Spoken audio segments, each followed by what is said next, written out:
කායේන ච සාරණං යාමි වාචාය ච සාරණං යාමි මනසාපිච්ච සාරණං යාමි බුද්ධං සරණං ගච්ඡාමි කායේන ච සාරණං යාමි වාචාය ච සාරණං යාමි මනසාපිච්ච සාරණං යාමි ධම්මං සරණං ගච්ඡාමි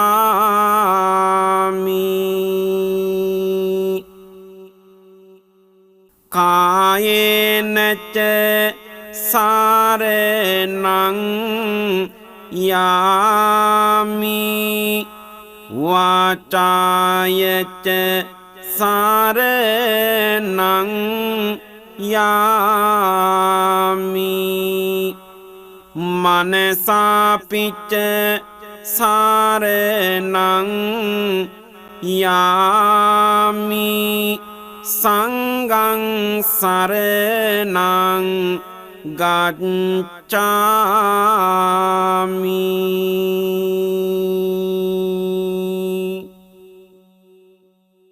සමන්ත චක්කවාලේසු අත්‍රා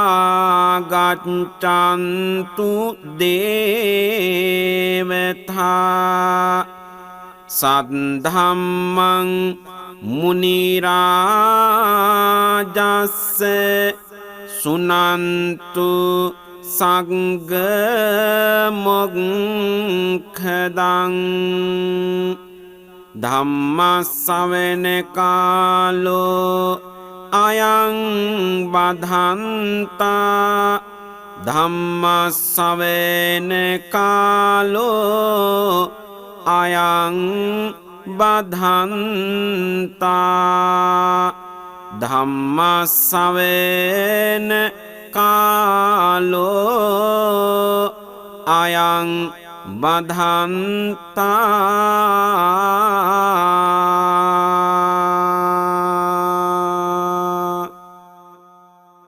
නමෝ තස්සේ භගවතෝ අරහතෝ සම්මා සම්බුද්දස්ස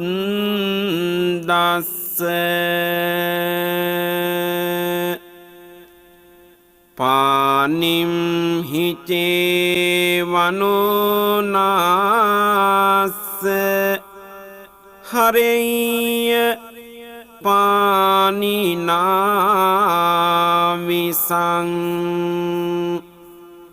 නාබ්බනං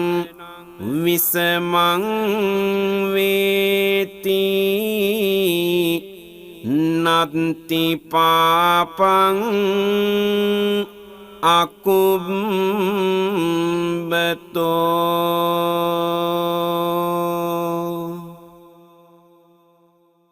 අතේතුවාලය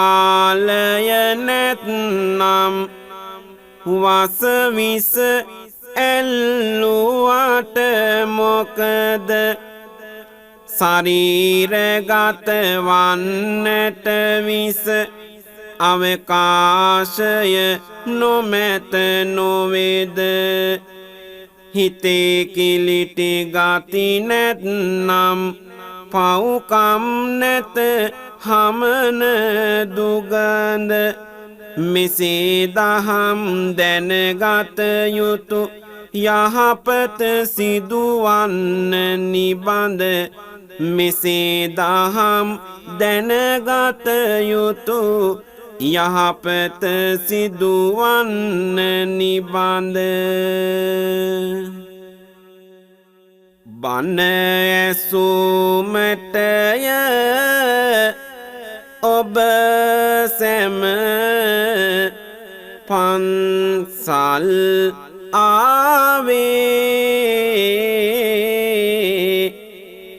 බැලු බැල්මටම පෙනෙනවා පින්වත් භාවේ නංවන්නට මෙහිදී කවියෙන් බණ රාවේ සාදුයි කියා රැකගමු සංවරතාවේ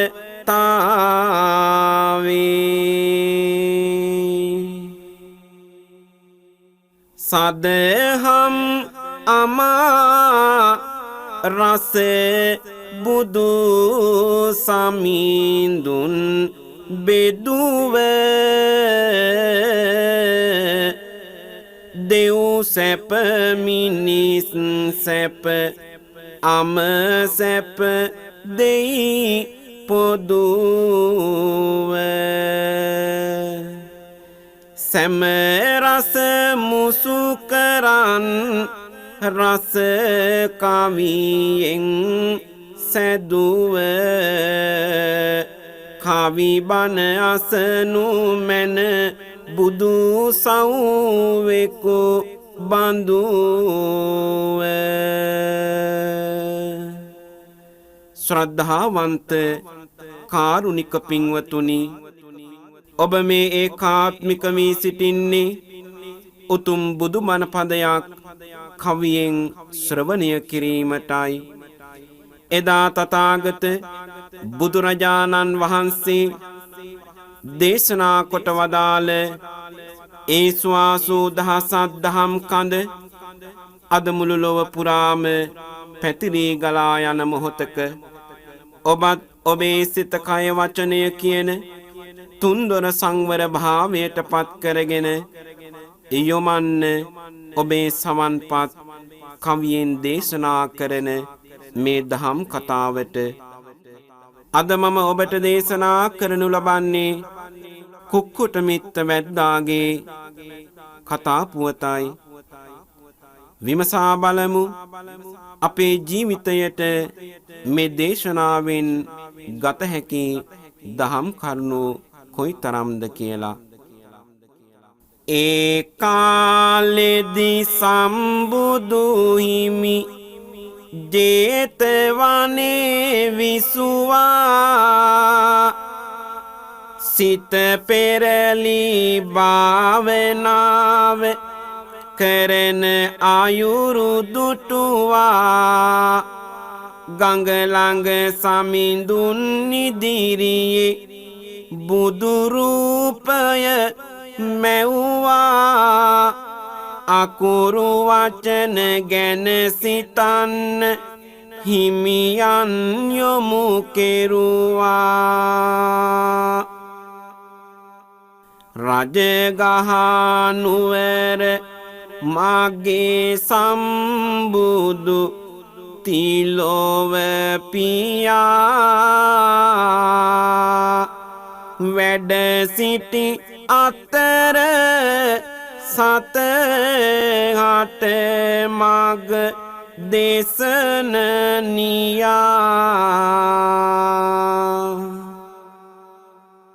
සිටුවරයාගේ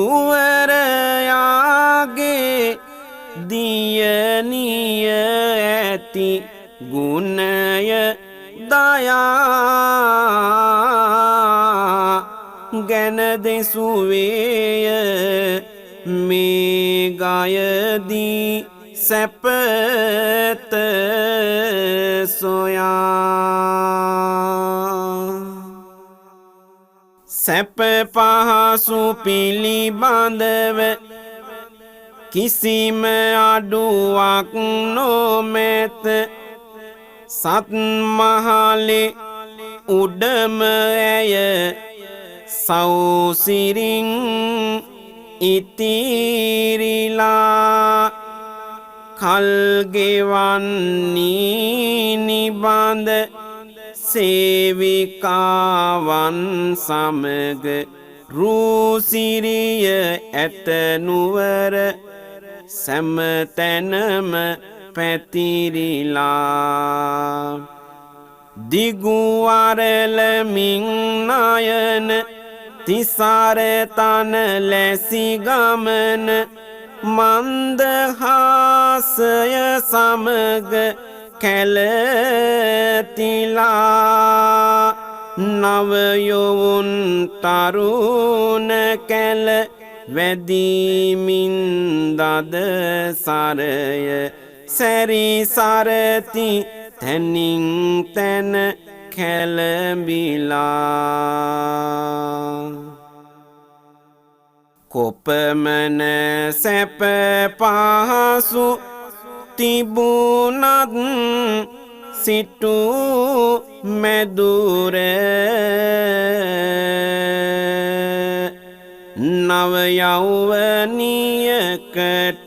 වාගෙයි සිරගෙදර හදවත පෙලා නැගෙන හැඟුමන් අතර වාසය කළා ඈ පාළුවකින් නිතර මදනල හමාවිත් මල්රොන් සුවඳ පෙරා ගත සැනසුවත් නැත සිත තුල සතුට දරා ගෙවනා දිවිය උඩු මහලෙහි එකම යුරා ඇය හට දුකක්මය දුන්නේ දවස පුරා සේවිකාවන්ගේ රැකවරණය යටතේ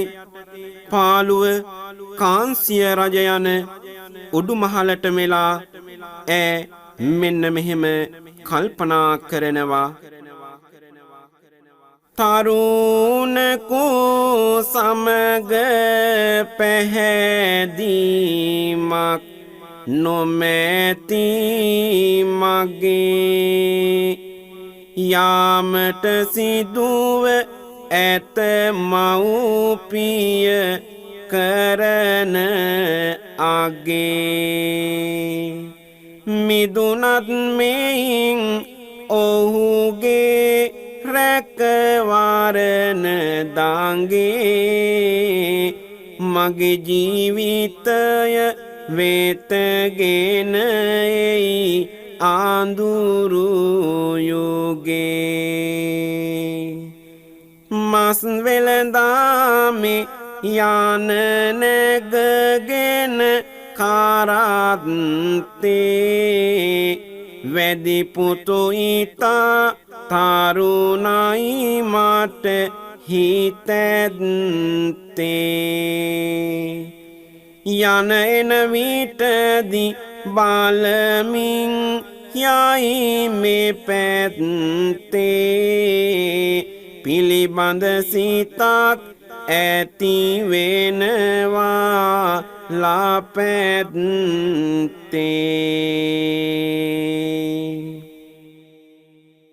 ඊයේ ගියේ ඔහු මට අත වනාගෙන දසුනෙකි ඔහුව මට සිරිංගාර රාසේ දෙන හිර කුඩුවක සිට විඳවන මෙමා ගැන ඔහු හිතනවා ඇති හද වේදනාගෙන එන බව කියන්නට මෙහිදී ගසන ටක්කේ මගේ හදවතට මිහිරෙකියෙහි නොමැත සැකේ මස් වෙළඳාමේ යන මුත් නැග ඔහුගේ සකේ ඔහු දුටු විටදී හද පාළුව අඳුර මැක්කේ අවිහිංසක පෙනුම අතපය සවිසක්ති මගේ හදවතට කැඳවයි ඔහු ගැන භක්ති ඔහු දන්නවා නම් මා විඳවන විත්ති කැඳවාගෙන යාවි වනයට මෙම ඇත්ති වැද්ද කුවද ඔහුගේ මුව පිම්බාරය වනයක මැවෙනු නියතය පෙම් මන්දිරය ලැබදෙයි විවේකය වන පෙත සුන්දරය සිරගෙයි දුක් විඳුම සදහට ඉන් තොරය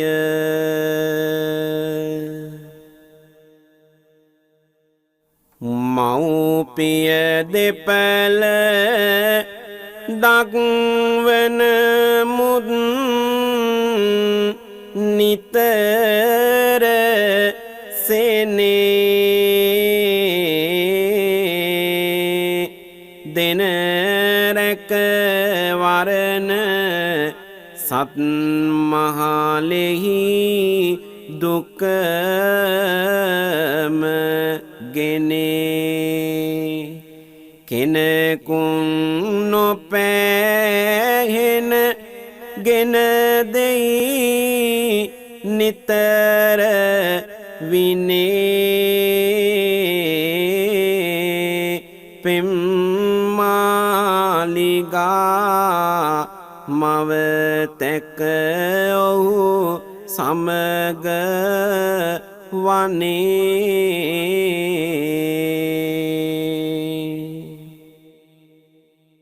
පින්වතුනි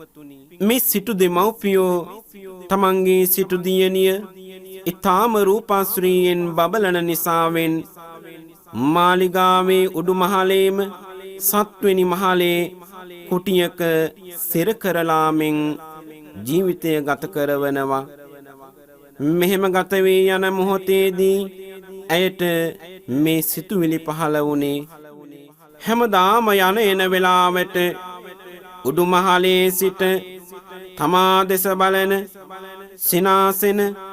අතවනන සිටු කුමාරිය දෙස කොක්කොට මිත්ත වැඩි තරුණයාත් බලන්නේ දැඩි උනන්දුවකින් ඔහු මස්කරත්වය එන බව හැඟවීමට ගසන ටකය සිටු මාලිගය අසලදී ගැසීමට අමතක කළේ නැහැ ඒ ශබ්දය ඇසෙන විටම සිටු කුමාරිය සීමැදුරු කවුළුව ළඟට දුවගෙන එන බව ඔහු හොඳ ආකාරවම දන්නවා ඇගේ ලස්සන රූ සපුව සිරිමල් සිනාව දැක බලා ගැනීමට ඔහු තුලද පින්වතුනි ඇත්තේ අසීමිත වූ ආශාවක්. එදත් මස් කරත්තය පුරවගෙන වැඩි තෙමේ සිටු මැදුර ළඟින් ඇති මාවතේ ඇදෙනවා මස් ගෙනාවා කියා ටකය ඔහු සොලවනවා කුමරි ඒ අසායෙහි එබෙනවා දැස දැසෙහි ගැටෙයි සිනාමල් පුබුදු වෙයි නුහුරු හැඟුමන් සිතේ නැගෙනවා දෙහද සොම්නස නැගී සෙනෙහසින් වෙලි වෙලි ගොළු බසින් සුහඳ බස් දොඩනවා ගොළු බසින් සුහඳ බස් දොඩනවා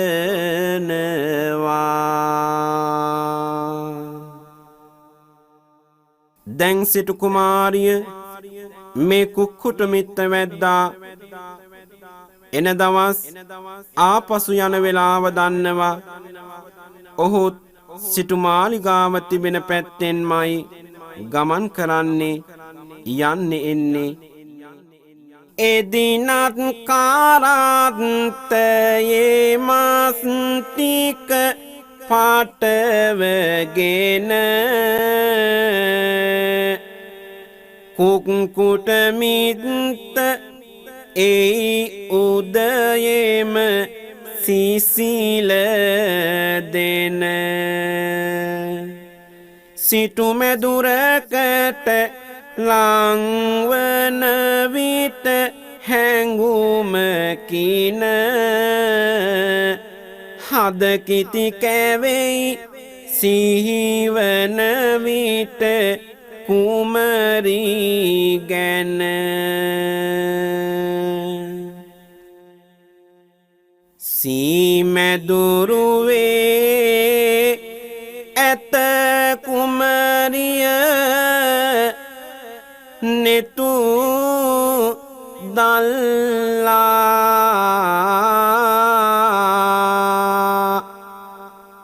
කුක්කුට මිත්තයි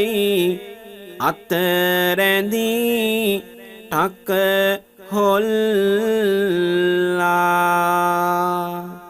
සැනසුම් සුවයකට කුමරිය ඉව අල්ලා අතවැනුවාය යෞවන වැදී හද ඉල්ලා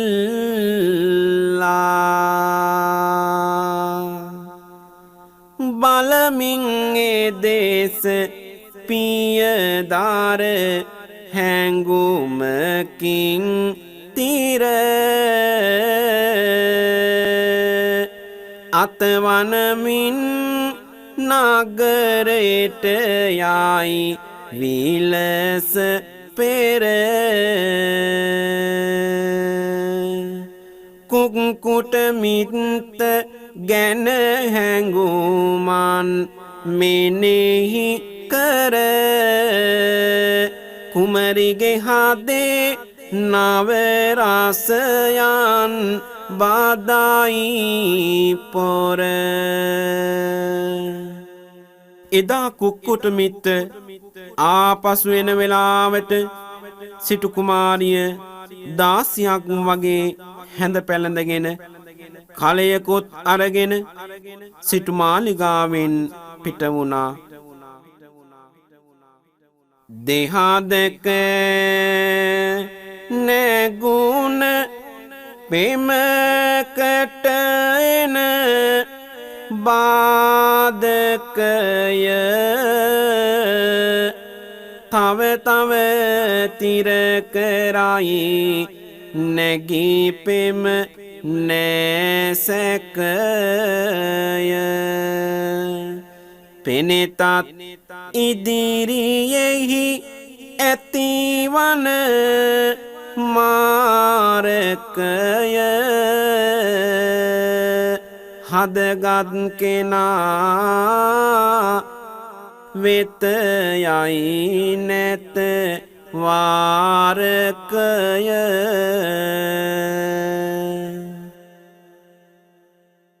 එසේ පිට වී ගිය කුක්කුට මිතා පසු වෙන විට හමු වුණා දාසියක් වගේ හැඳ පැළඳගෙන සිටියත් ඔහුට ඇය හඳුනා ගැනීමට අපහසු වුණේ නැහැ. ඔහු තරමක් බියටපත් වෙලා මෙන්න මෙහෙම කියනවා. කුමරිය කුමටද මෙහාට ආවේ මෙදුරම කලබල වෙලා ඇති මස් වැද්දකු සහ යනවා දුට හොත් අපහට විසුමට ඉඩක් නැති සිටු මැදුරක සුව දෙන්නේ කෙලෙසද වනයේ පවති දරුණු පැති ආපසු යනු මැන මාලිගාව වෙත එහි සුව පහසුව කරන් රුති එවිට සිටු කුමාරිය මෙසේ කියනවා සිටු මැදුරක මා නෙක සැප වින්දාත් සිතට සහනයක් නොමැත මගේ මවට පියාහට රුති වඩවන්නකු ලැබදෙයි මට සහ කරුව වගේ නිදහස් සුව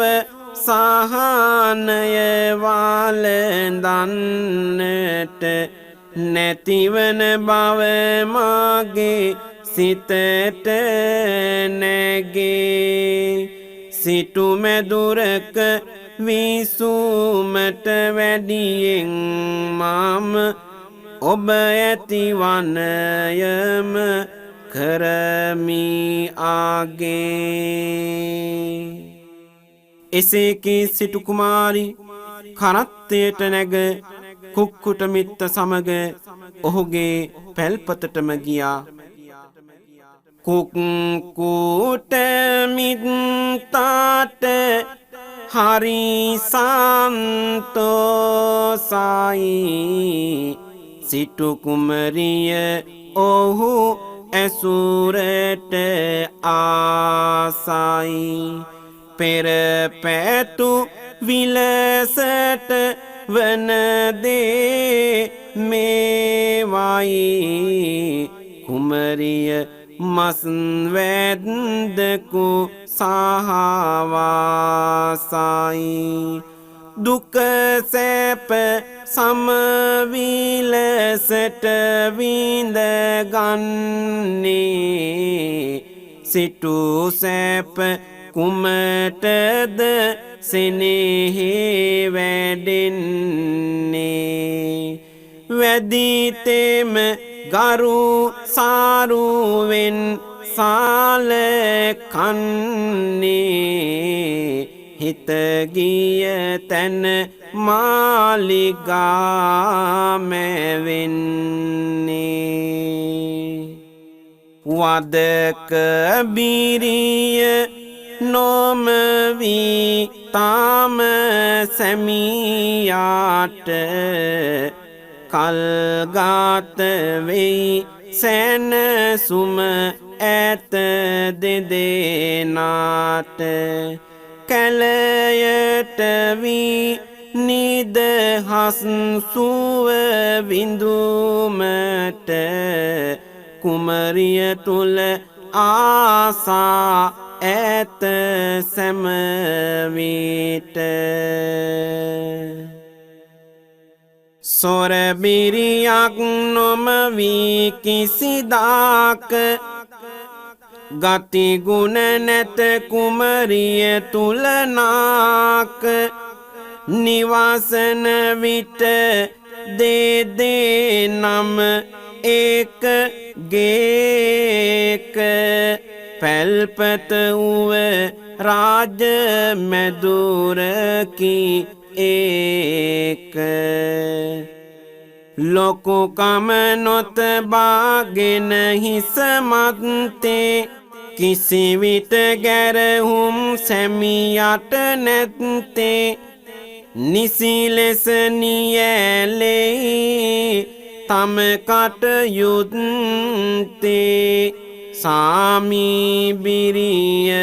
බව නැත ආරගත්තේ දරුවෙකු රකිනා අදර මවක්සේ සිය සැමියා සුරකින්නී සිත්සේ කටයුතු කර දෙන්නී ඉමහත්සේ මාතු බිරිය බව ඇය හට නිස්සේ ගරු බුහුමන් කොට ඇය නිසි විලසට සැමියාණන් හට සලකයි සෑම විට සොහොයුරියක ලෙස ගති ගුණ ඇති කොට සිටියෙන් ඇය නිසි බගනී විලසට මිතුරෙකු දුටු කල තුටුවන විලසේ සැමියා දැක තුටුවන්නී බොහෝසේ විපතින් ගලවන සැමියා නොලාසේ යහළු බිරිය බව ගැලපෙයි නිසිසේ කීකරු දස්කම්මෙන් සැමියාහට කටයුතු කර දෙන්නී නිසි විලසට වෙහෙසක් වූවත් සිහිපත් නොම කොට දාසි බිරිය මෙන් හැසිරෙයි සෑම විට මෙසේ සලකන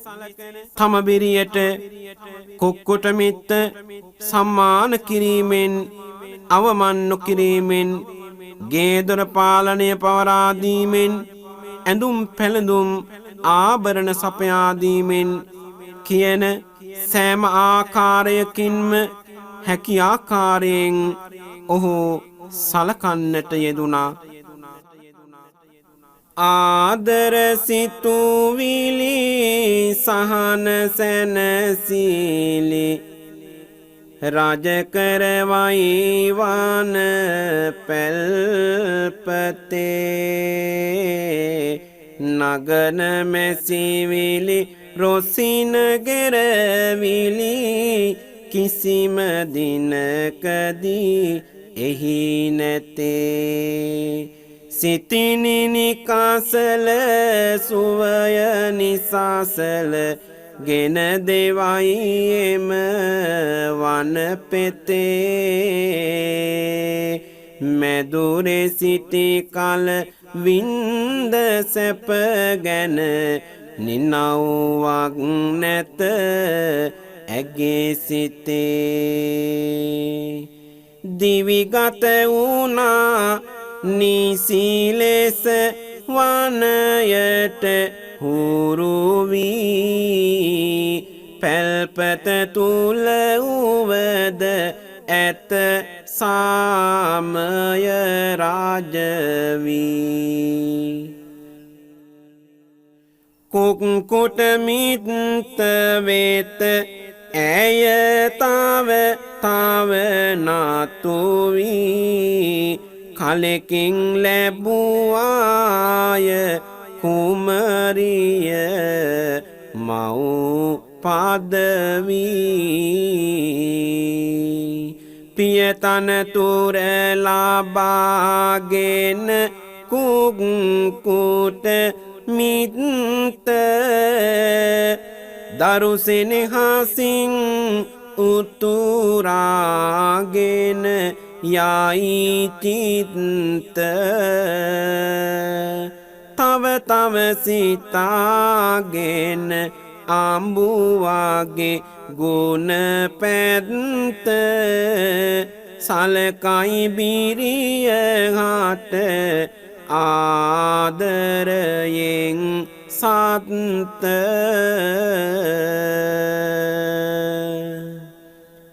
කල්යාමේදී අනුක්‍රමයෙන් දරුවන් 7 දෙනෙකුගේ මාතාවක් වුණා. කුක්කුට මිත්ත සෑමදාම දඩයමේ යන්න දඩයම් ආම්පන්න ඇගේ අතින් ගන්න පුරුදු වුණා. ඇගේ අත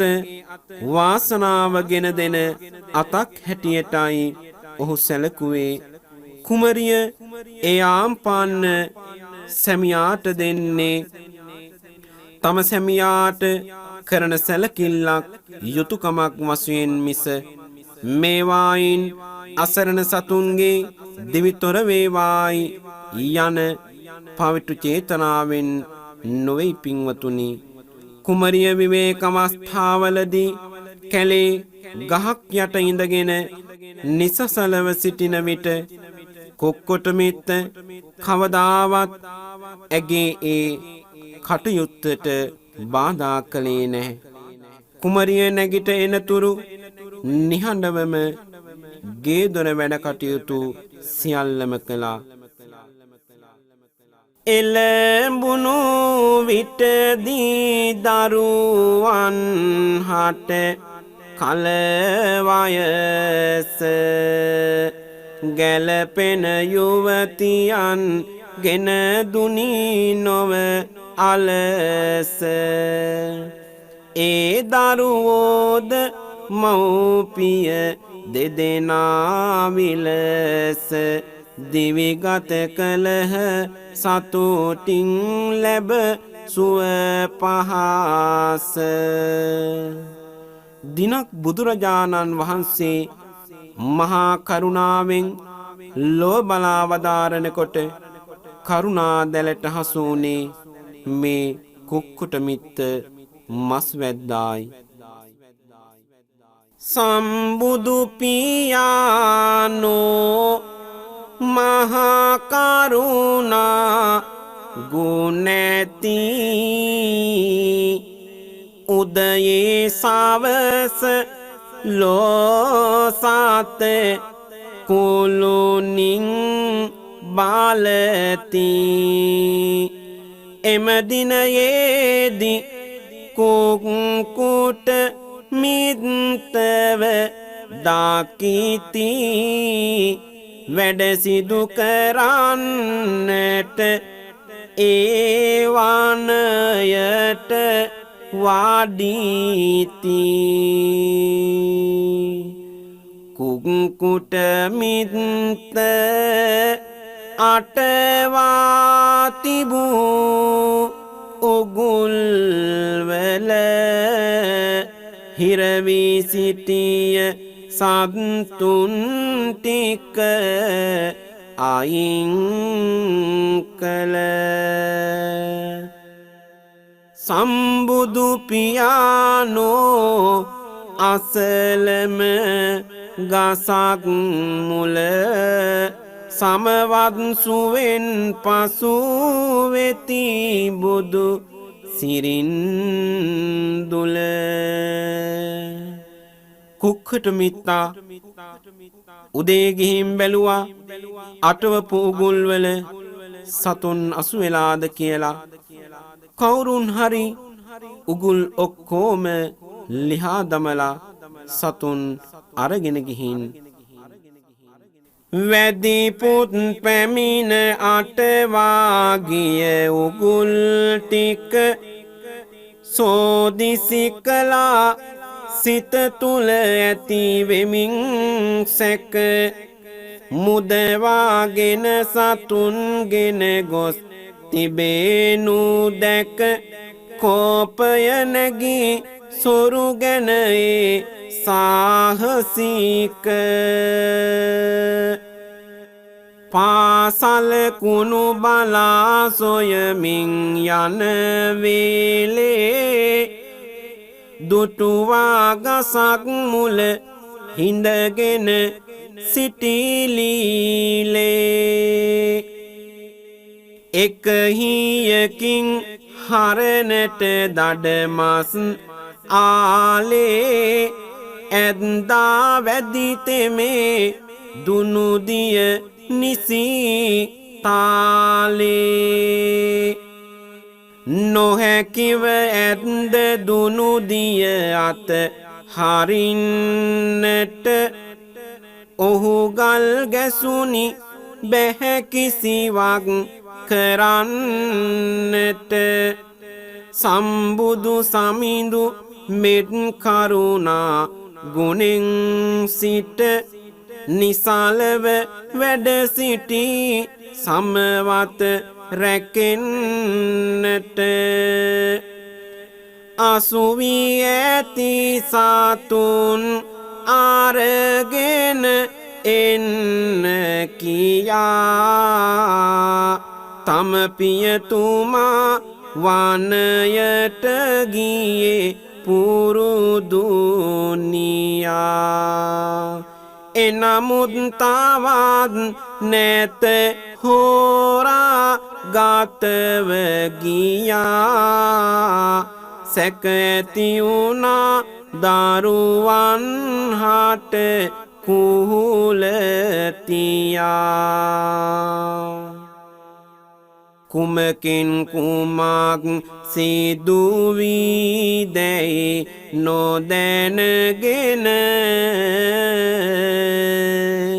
දරුවන් සත් දෙනා ගියේ ඔහු සොයන මෙන කෙනෙකුට විදින්නට සැරසී සිටිනු දැන ඔවුනුත් සැරසුනා ගැසුමට මුගුරුගෙන මෙත් කරුණා ගුණය බුදුමුව උතුරන්නේ එසවුණු මුගුරු පහරට නොම සැරසෙන්නේ ගසමුල නිසාසලව බුදුහිමි වැඩ ඉන්නේ ගල් ගැහිලා වගේ අතපය දරුවන්නේ බිරියන් සත් දෙනා සැමි සොයමින් එනවා දුටුවෝ කෙනෙකු හට ගැසුමට සැරසෙනවා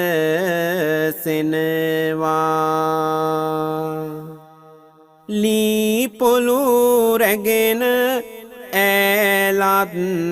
එහි ලං වෙනවා ගැහැණුන් ටිකද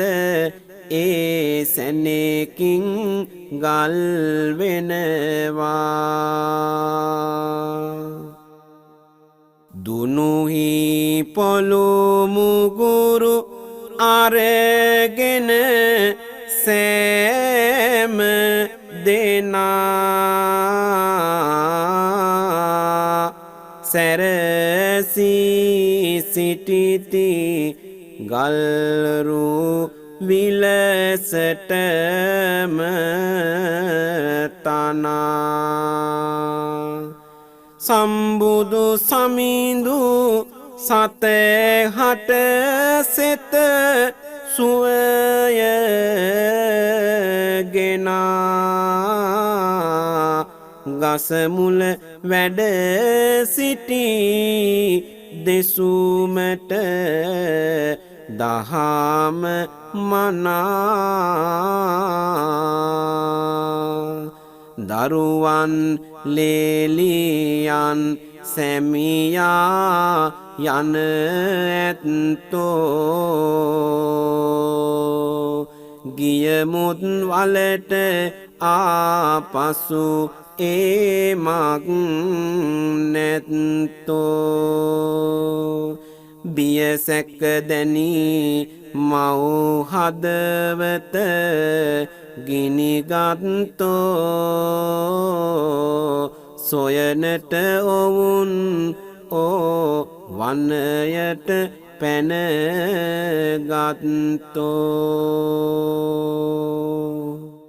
ඈ දන්නවා සැමියා කැලේ උගුල් අටවන ප්‍රදේශය ඈ ඒ දෙසටයි එක පාරටම ගියේ සොයාගෙන යනකොට සැමියා දරුවන් සහ ලේලියන් කෙනෙකුට පහර දෙන්න සූදානම්ව සිටින බව ඈත තියාම දැකගන්නට ලැබුණා. ඈට මහා කුතුහලයක් ඇති වෙලා ඒ දෙසට දිව ගියා. ලං වී බලනකොට බුදුරජාණන් වහන්සේ වැඩ ඉන්නවා දැක්කා. උන්වහන්සේටයි මේ පහර දෙන්න සූදානම් වන්නේ. සම්බුදු පියා දුටු විට සිටු කුමාරිට ඉවසුම් නොදෙන සතුටකි හදවතේ යට මගේ බුදු පියාහට හොඳ නැහැ ගැසීමට විසිකොට පොළු මුගුරු එනු මැන වැඳීමට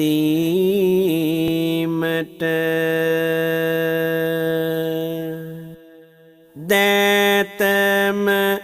ඔසවගෙන ඇයිදිරියට ගියා සිරිපාපියුම ළඟ සැනසුනි සිරසතියා නිදහස ලබා සිටි අය ගල් රූපනියා බුදුරුව බලති විමතියකින් දෙනේත ආයා මාමණ්ඩියයි සිතු වැඳී දුනු ඉවත දමා වැන්දා බුදු හිමිට බැතියෙන් දෙදාන නමා දරු කැලවාන්දිති සියා ගැන සිතෙහි යොමා බිරියන් වැඳුනි ඇති බිය සැක කරන් නිමා නෑයකු දැකීමෙන් මව් පරපුරෙන් එන කරුණාවෙන් තෙමි සැමසිත් මොලොක් වින පිළිසඳරෙකින් පසුදත යුතු කරුණු දැන සදහම් දෙසී බුදුහිමියාම රාසය දෙන. එදා දම් සභා මණ්ඩපයට රැස්වුණ හාමුදුරුවරු කුක්කුට මිත්ත ගැන කතා කරමින් සිටියා. බුදුරජාණන් වහන්සේ දම් සභාවට වැඩම කළ විට ආනන්ද හාමුදුරුවෝ උන්වහන්සේගෙන් විමසනවා, දඩයම් කිරීමෙන් රැකගත් දිවි පෙවත කුක්කුට මිත්ත පරපන නසනෙද නැවත එන්නන්ගෙන් වැදි පරපුරකින් පැවත ඒ සැම දෙනාගේ කොයි ලෙස වෙද පුවත. බුදුරජාණන් වහන්සේ වදාරනවා, ආනන්ද, ඔවුන් කිසිදාක නැවත දඩයම් කරන්නේ නැහැ. කොක්කුට මිත්ත දරුවන් ලේලියන් තෙරුවන් කෙරෙහි නොසෑහෙන ශ්‍රද්ධාව ඇති කරගෙන ඔවුන් කටයුතු කරනවා. නැවතත් ආනන්ද හාමුදුරුවෝ බුදුරජාණන් වහන්සේගෙන් විමසනවා, බුදුරජාණන් වහන්සේ ඔහුගේ බිරියට දහම් අවබෝධ කර ගැනීමට නොහැකි වූවාදයි. නැත ආනන්ද, ඈ සෝවාන් මගට පිවිසියේය. මාලිගාවේ සිටු කුමාරියක්ව සිටි කාලයේදීමයි ඇය සෝවාන් භාවයට පත්වුණේ. බුදුහාමුදුරුවෝ ඒ ආකාරයෙන් දේශනා කළා. ඒ අසා විමතියට පත් එක්තරා භික්ෂුවක් සෝවාන් මගඵලලාභී උත්තමාවක් වැද්දකුට උදව්පදව් කරමින් ඔහු සමග ජීවත් වූයේ කෙසේදැයි විමසුවා. එවිට බුදුරජාණන් වහන්සේ ඇය සෑම දෙයක්ම කළේ තම සැමියාට ඉටු කළ යුතු යුතුයකම් වශයෙන් මිස අසරණ සත්වයන්ගේ දිවිතොර වේවා යන හැඟීමකින් නොවන බව වදාරා මා මුලින් ප්‍රකාශ කළ ගාථාවෙන් ධර්ම දේශනා කරන්නට යෙදුණා. කුක්කුට මිත්තගේ ජීවිත කතන්දරේ කවියෙන් පැවසුවෙමි නවනාලු රාසෙන් පිරේ. කාලයයි කුද්විය නොදැනීම හෙමින් සැරේ. මෙතෙකින් වාසන්නේමි කාවිබාන දහම් තිරේ. ලෝකය සසුන රකිනා දේවතාවරු මේ පින් රැගෙන වෙත්වා තව තවත් සරු. අපි සැම සුරැක ජීවය පවතිනාතුරු අවසන නිවන් මග යාමට වෙත්වාහුරු. අපගේ ඥාතිවරු පරලෝකයට සැපත් සදහම් ඇසීමෙන් ඇතිවුන කුසල මහත් ලැබගෙන අවසනෙහි දුක සැම කරන් ඉවත් අජරාමර නිවන් ලැබූමට වෙත්වා සමත් කවියෙන් කියන ලද සදහම් ඇසීමෙන් අත්නූපිනෙන් දෙව්මනු සැප ලැබීමෙන් අවසානෙහි සසරෙහි දුක නැසීමෙන් සැනසුම ලැබෙත්වා සිව්සස් දැනීමෙන්